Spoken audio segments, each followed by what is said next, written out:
I want to give a special shout out to all my patrons first. Thank you so much to my Bibliospren, Bibliohowlers, and my Bibliomancers. It means a lot to me that you give me your extra support for my passion and hobby. Hi everyone, Petrik here. We are entering the month of May tomorrow, so of course it is time to talk about all the books that I plan to read in the month of May. And I don't have a lot of books. Well, I have the standard number of books that I plan to read each month, and that's 8 books. But as always, I don't think I will be able to read through them all. And this is just my reading plan. There is always a chance that my reading mood might decide on something else. Lately, I have been feeling that my reading mood keep on changing plenty of times lately. But you know what? Let's give it a try. The first one that I want to read is, of course, a continuation of the book that I'm reading right now. And it is The Return to Eden by Philip Chase. This is the third and the final book in the Eden trilogy, and although I have some mixed feelings about the second book, The Prophet of Eden, but The Return to Eden or Eden, but this is shaping up to be my favorite of the trilogy, I think. Right now, I'm about 150 pages through the book, and so far, surprisingly, it is darker than I expected, and it is just what I need from the Eden trilogy. And of course, as I said in my review of The Prophet of Eden, one thing that I did not really like about The Prophet of Eden was how action-packed it was. It was too action-packed to my liking. And when it comes to Philip Chase, a beautiful writing style, I like a balance. And I really feel, so far from the first 150 pages, I really feel that Philip Chase has nailed it the most in The Return to Eden. And yeah, hopefully the rest of the book, this one is almost 700 pages long. Hopefully this one will truly become my favorite book in the entire trilogy. Once I finish reading The Return to Eden, the next one will be my Patreon's pick for the book of the month in the month of May. And it is finally The Curse of the Misrate by Johnny Woods. Every month, I like to give options to my Patreons, which priority book that I should tackle the next month. And this month, they have chosen The Curse of the Misrate, the first book in the Worlds of Light and Shadow by Johnny Woods. I think if you are not new to my channel, you have seen me talking about Worlds of Light and Shadow so many times for the past 2 years. It's just the kind of series, the kind of big series that I feel I have to be in the right reading mood. And because I'm starting to feel that way now, I have caught up with the Sun Eater series, and now I'm in the middle of wanting to try reading a new epic fantasy series again, a new big epic fantasy series again. And I asked my patrons, I give them 2 options, and the winner is The Curse of the Misrate. So yeah, I will be starting Worlds of Light and Shadow next month. Hopefully, I will love this as much as I love the Rift War Empire trilogy that was written by Raymond E. Weiss and also Johnny Woods. I absolutely love that trilogy, and I'm hoping that Worlds of Light and Shadow, Johnny Woods' magnum opus, will be as good or even better to my reading taste. But yeah, I'm really excited about this. And just as a reminder, if you haven't read Curse of the Misrate yet, or maybe you have read the book and you want an audiobook of the first book in the series, well, it is available to purchase now. And the continuation of the audiobooks, it all depends on the sales of the audiobook of Curse of the Misrate. So if you are a fan of Worlds of Light and Shadow and you want this series, you want the entire series in the audiobook, then check out the audiobook as well. But yeah, I'm looking forward to reading this one. And then after that, I probably will read something that I didn't manage to continue, something that I didn't manage to finish in the month of April. And I have 2 books here. The first one is something that is different. Well, both of them are different from the kind of fantasy and sci-fi books that I usually read. Well, in fact, they are not SFF books. And the first one is Thursday Murder Club by Richard Osman.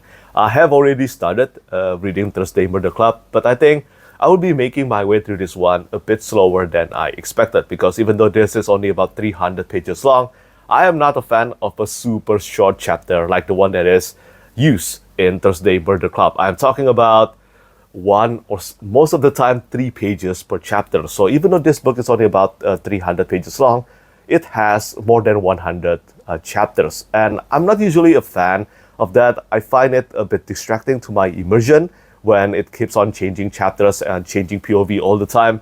And yeah, it distracted my immersion with the story. And hopefully this will get better throughout the novel. I'm only about, I think, 50 pages throughout Thursday Murder Club. And yeah, hopefully this will get better, not only within this book, but throughout the rest of the series, because I heard from many people that Thursday Murder Club is the first book is the weakest of the entire series. So if I manage to get through this one, hopefully not as bad as I expected, hopefully the rest of the series will be a brilliant reading experience, because I do like reading story about murder mystery. And then the other one, of course, it is the one that I mentioned last month as well. It is A Gentleman in Moscow. I have talked about this one plenty of times. This is one of my priority standalone book that I want to tackle within this year. And this is not the only priority standalone that I want to read. There is The Library at Mount Shar, there is The Spear Cuts Through Water, there is Guns of the Dawn, and there are other books. But yeah, I'm going to start reading this one first, because as I said in my previous TBR video, one of my co-bloggers praised this one very highly, and she told me that it reminded her of reading The Shadow of the Wind by Carlos Ruiz Zafón, which to me, well, that is a massive high praise, because The Cemetery of Forgotten Books is my favorite non-SFF series of all time. So yeah, I'm looking forward to reading A Gentleman in Moscow in the month of May. But after that, I will be back to reading fantasy books. Another fantasy novel that I want to read next month, it is The Horns of Grief by E.J. Doble. This is the second main novel in the Blood and Steel saga. So I have read The Fangs of War, which is E.J. Doble's debut novel, and also the first book, and also The Crown of Omens, which I finished reading in the month of April. I will talk about that more in my April wrap-up video, but essentially, it is a prequel novella to the entire Blood and Steel saga. So right now, I only have this book left in the Blood and Steel saga to read, and I heard this grimdark fantasy series. In this grimdark fantasy series, many people who have read this series consider The Horns of Grief to be the best one in the entire series so far. Well, to be honest, not too many people have read this series, but those who have agreed that this is the best of the series. And I enjoyed reading The Fangs of War, and I also enjoyed The Crown of Omens. So far, for those two books, I gave them both a 3.5 out of 5 stars rating. And I hope this one, this multiple POV grimdark fantasy novel, will exceed a 4 stars rating. I have a good feeling that this one will achieve that, because the groundworks and the characterizations have all been established in The Fangs of War. So it is time for the plot and the character development to shine even more in The Horns of Grief. But if you are looking for a grimdark fantasy with multiple POV characters and also great action sequence, then you can try reading The Fangs of War. But for the remaining 3 books that I plan to read in the month of May, all of them are relatively shorter fantasy books. And the next one is a continuation to the Memoirs of Lady Trent by Mary Brennan. So I will be reading The Tropics of Serpent.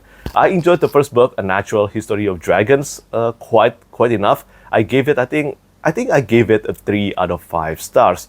There were plenty of things that I liked, but some things didn't really click with me as much as I hoped. I really loved the first half of A Natural History of Dragons, but somehow the second half of the book actually lost me, because I felt, even though for such a short book, I felt that it meanders quite a lot. And well, I hope The Tropics of Serpent will not encounter that issue, because I do like reading Lady Trent's narration voice. I think Mary Brennan has a writing style that is quite compelling and also accessible to read. And many people told me that the first book, A Natural History of Dragons, is the weakest of the entire series. So it bodes well for me. And then after that, I will be reading, most likely, Deathless by Rob J. Hayes. So I talk about how Harold was my Patreon pick for the book of the month in the month of April. But I ended up reading not Harold, but Demon instead.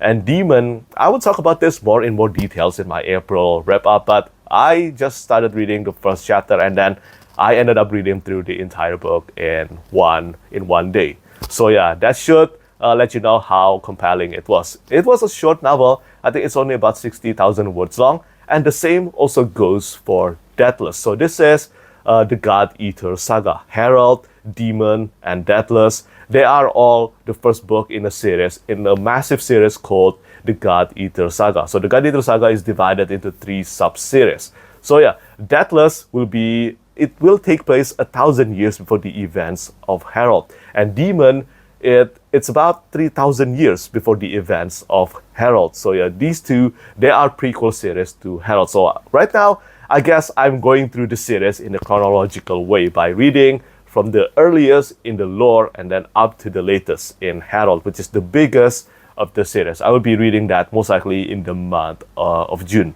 And yeah, hopefully Deathless will be as good as Demon. But finally, the last book that I plan to tackle in the month of May, it will be The Daughter's War by Christopher Buhlman. This is the prequel novel to The Black Tongue Thief. I had such a fun and great time reading The Black Tongue Thief. There was a lot of hype going into The Black Tongue Thief, but luckily for me, the comedy, the writing style, well, everything about it clicked with me so well. I think I gave The Black Tongue Thief, if I'm not mistaken, a 4.5 out of 5 stars rating. And so far, from the advanced reading copies, it seems like The Daughter's War is gaining the same momentum as The Black Tongue Thief did. And some have even mentioned that The Daughter's War, even though it is a prequel novel about Galva, one of the main supporting characters in The Black Tongue Thief, some have mentioned that it is even better than The Black Tongue Thief. And wow, that is a massive high praise for me, and I hope I will feel the same.